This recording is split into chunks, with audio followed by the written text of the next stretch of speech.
Neries regioninis parkas tai visų pirma Neris, su jos vaizdingomis apylinkėmis, mažučiais kaimeliais ir senosios Lietuvos istorijos klodais. Miela Neris mūsų upelių gimtinė, skaistų turi veidą ir dugną auksinį, rašė poetas Adomas Mickevičius. Kalbiname Neries regioninio parko vyriausiąjį specialistą Saulių Pupininką. Neries regioninis parkas įsteigtas, turbūt, kaip mes sakom, pačioje gražiausioje per 500 km Neries upės atkarpoje. Nes būtent tarp dabartinės mūsų sostinės Vilniaus ir mūsų senosios sostinės Kernavės, būtent šitoje atkarpoje Neris padaro pačias gražiausias kilpas per visą savo daugiau negu 500 km ilgį. Ir iš tiesų būtent šitoje teritorijoje įsteigtas Neries regioninis parkas tiek pačios upės ir aišku tiek tų kraštovaizdžių, kurie čia susidarė išsaugomai. Nes būtent šitoje teritorijoje Neris turi veikti netikėtai jai iškilusią kliūtį, tiesiog kirsti skersai kelio atsistojusias Baltijos kalvyno aukštumas. Ir būtent Neris, vingiuodama per tos aukštumas, ieškodama pačio lengviausio kelio, būtent šitoje vietoje išraito gražiasias kilpas ir pačią didžiausią per visą savo tėkmę didžiąją Velniakampio kilpą 18 km ilgio, nors sąsmaukoje būtų tik tai 2 km. Tai, aišku, labai svarbu yra upė, labai svarbu kraštovaizdis, visa tai, kas mūsų supa šitoje teritorijoje. Ir aišku, du kertiniai dalykai, tiek gamtos paveldas, kaip čia formavosi tūkstančius metų ir ledyno palikimas ir tai, ką turim dabar. Tai mažus upelius, be Neries, natūralius, gražius, išsaugotus, didžiulius akmenis tiek pačioje upėje, tiek jos krantuose, atodangas, keistus tokius darinius, geologinius konglomeratus, visa tai yra svarbu.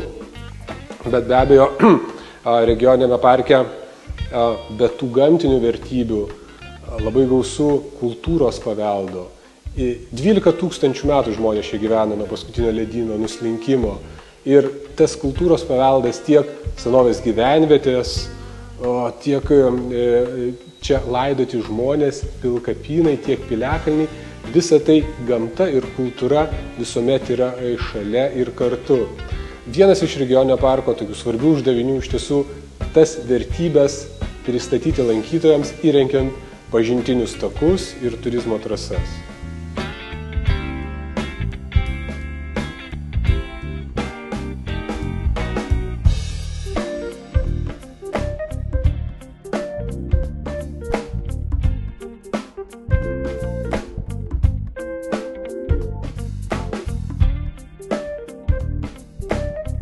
Nuo Vilniaus centro iki Neries regioninio parko yra 20 minučių automobiliu važiuoti. Bet ir atrodo šitoje teritorijoje, kas čia gali būti tokio unikalaus, bet jeigu paimt visus tyrimus čia darytus jau gerą dešimtmetį, tai palei Nerį 40 km yra aptinkamos virš 130 įvairių augalų, gyvūnų, grybų rūšių įrašytų į raudonąją knygą.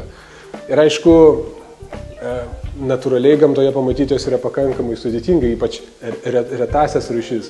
Bet tarkim, lankytojų centre galima pamatyti vieną iš mūsų parko įžymybių – didžiąją miegapelę. Vėlgi tai toks keistas gyvūnas, kuris iš 12 mėnesių, 7 mėnesius jinai pramiega. Tai vadinasi didžioji miegapelė. Arba tarkim, iš paukščių rūšių, jeigu baltąjį gandrą turbūt visiems yra tekę pamatyti, tai pas mus sengirėse, miškuose gyvena juodieji gandrai, kurie pagal savo elgseną yra baltojo gandro priešingybės. Ir įsikuria kuo toliau nuo žmonių ir jie yra saugomi įrašyti į raudonąją knygą. Vėlgi, upė kaip ašis, Neris mūsų parko teritorijoje, kaipgi be žuvų. Žuvų čia yra užregistruota virš 30 skirtingų rūšių ir aišku, pati tokia saugoma rūšis yra lašiša. Labai džiaugiamės, kad jų kiekvienais metais po truputį gausėja, tam prisideda, kad ir vanduo švaresnis ir yra jos dirbtinai veisiamos ir praktiškai dabar mes turim, kad jau net ją galima su licenzija pasigauti. Taigi tas toks parko gamtos paveldas iš tiesų yra labai įvairus, labai įdomus, verta pamatyti.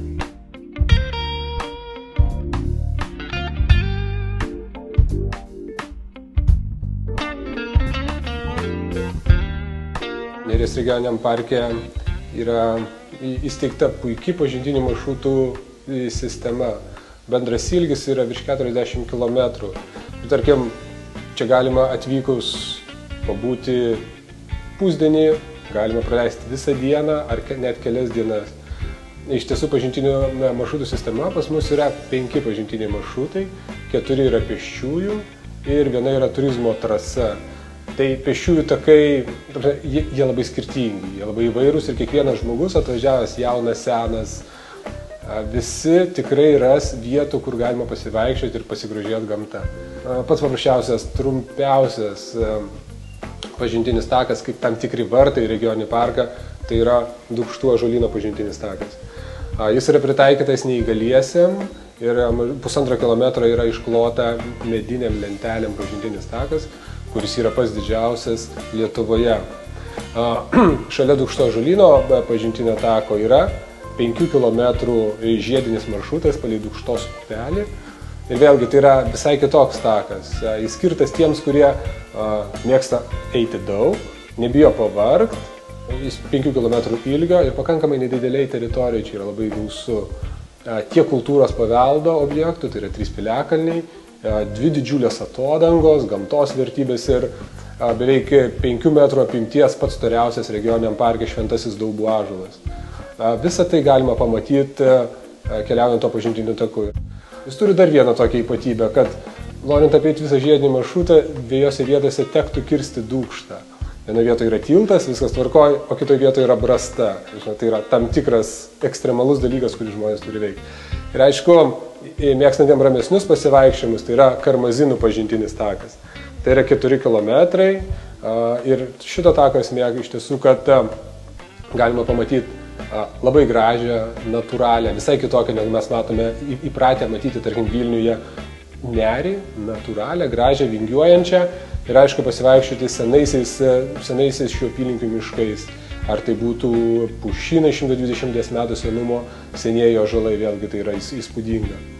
Na ir aišku, kaip mes sakom, džiaugiamės, kad pas mus yra universali turizmo trasa, 23 km kairiojo Neries kranto turizmo trasa. Jie galima aišku keliauti pėsčiomis, gal šiek tiek ilgoka, galima pravažiuoti automobiliu, bet tai bus trumpai ir turbūt ne viską pamatysit. Ypatingai ši trasa tinkama važiuoti su dviračiu. Ir visame maršrute yra įrengtos nuorodos, informaciniai stendai, puikios prižiūrimos poilsiavietės, švarios, gražios. Tikrai, kad kuriuo metų laiku bet važiuotumėt, visuomet tikrai rasite ką pamatyti ir kuo pasidžiaugti. Mes taip esam paskaičiavę, kad per metus Neries regioninį parką aplanko apie 50 000 lankytojų. Aišku, tai yra labai sezoniška, tarkim, pavasaris ir ruduo yra pikai, kuo metu žmonių padaugėja mūsų pažintiniuose maršrutuose. Ir tam tikrų problemų pavienių iš tiesų būna, kad, tarkim, žmonės ne visi, tarkim, pailsėję regioniniam parke, tas šiukšlės, nors keli šimtai metrų nesugeba nunešti konteinerių, tiesiog palieka vietose. Arba, tarkim, kai pavieniai atvejai, kai yra tam tikros rodiklės ar nuverčiamos, ar apipaišomos. Bet vėlgi tai yra, žmonės, aišku, taip dirbant jaučiasi, kad vis tiek darosi sąmoningesni ir šiek tiek tos problemos, tai yra pavieniai atvejai, nesisteminiai. Mes džiaugiamės iš tiesų, kad esant tokiam dideliam lankytojų skaičiui, tų tokių kažkokių netikčių būna labai nedaug. Kitas variantas, kad pas mus yra toks kaip ir specifinis atvejis, kad virš 60 informacinių stendų esančių regioninio parko teritorijoje, kuriuose buvo pateikta trumpa informacija anglų kalba, ji visa yra išpjausti tie stendai. Tai mes tos žmogų ar tos žmonių grupę vadinam euroskeptikais Ir tai yra tam tikra problema, nes tos stendus reikia atnaujinti, tai kainuoja mokesčių mokėtojų pinigus. Ko mes prašom lankytojų, aišku, sunkiai gyvendimas principas, kad palikti vietą gražesnę negu rado atvažiavę. Tai be abejo, kad nešiukšlinti, nes, tarkim, tas principas, kad regioniam parke pažintiniuose maršrutuose pradžioje ar pabaigoje yra šiukšlių konteineriai, kur galima jas palikti. Kitas variantas, kad atsivežus šiukšlės, jos tiesiog atsivežkite ir maišelį, kur galima susidėti ir išsivežti. Mes labai to prašom, to labai norim. Ir kadangi tai yra saugoma teritorija, yra daug kultūros ir gamtos paveldo, ypatingai saugomų vertybių, tai mes tiesiog prašom būti sąmoningais ir tiesiog pajusti tos teritorijos dvasią ir tiesiog elgtis lygiai taip pat pas mus parke, kaip elgėtės pas mus. Parko lankymo taisyklės. Parko lankytojai turi teisę statyti palapines, kurti laužus atitinkamuose teritorijų planavimo dokumentuose pažymėtuose ir tik tam specialiai įrengtose informaciniais ženklais pažymėtose vietose, stovyklavietėse, poilsiavietėse, važinėti transporto priemonėmis valstybinės ir vietinės reikšmės keliais, kuriuose eismas leidžiamas kelių eismo taisyklių nustatyta tvarka, statyti transporto priemonės tam tikslų įrengtuose aikštelėse ir kelių kelkraščiuose, jeigu tai netrukdo saugiam eismui, nėra draudžiamųjų kelio ženklų ir nepažeidžiamos kitų asmenų teisės bei nedaroma žala aplinkai. Žvejoti, medžioti laikantis aplinkos ministro patvirtintos tvarkos, kitų teisės aktų reikalavimų. Uogauti, grybauti, riešutauti, rinkti vaistažoles, laikantis laukinės augalijos išteklių naudojimo tvarkos ir kitų teisės aktų reikalavimų. Plaukioti parko vandens telkiniuose mažomis plaukiojimo priemonėmis, laikantis aplinkos ministro patvirtintos mažųjų plaukiojimo priemonių naudojimo tvarkos. Parko lankytojai privalo saugoti aplinką, gamtos bei kultūros paveldo teritorinius kompleksus ir objektus, vertybės, tausoti gamtos išteklius, nepažeisti kitų gamtos išteklių naudojamų teisių bei interesų, tinkamai naudotis ir sutvarkyti paliekamą poilsiavietę, stovyklavietę ar kitą lankomą teritoriją. Ten, kur yra pastatyti atliekų rūšiavimo konteineriai, rūšiuoti atliekas pagal pateiktas instrukcijas.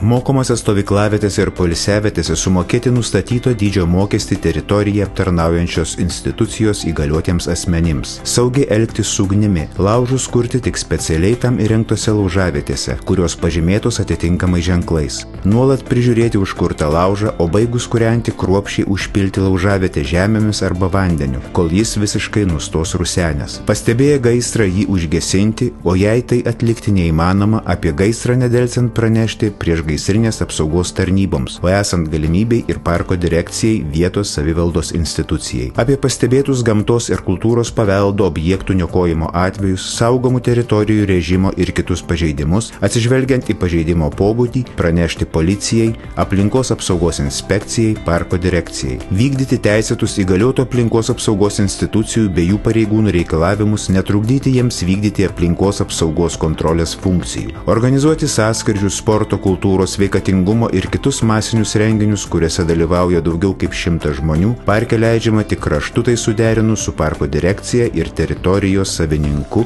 valdytojų ar naudotojų. Nardyti su nardymo įranga parko akvatorijoje leidžiama tik raštu suderinus su parko direkcija. Plaukioti savaeigėmis transporto priemonėmis išskyrus vandens motociklus parko akvatorijoje leidžiama tik raštu suderinus su parko direkcija.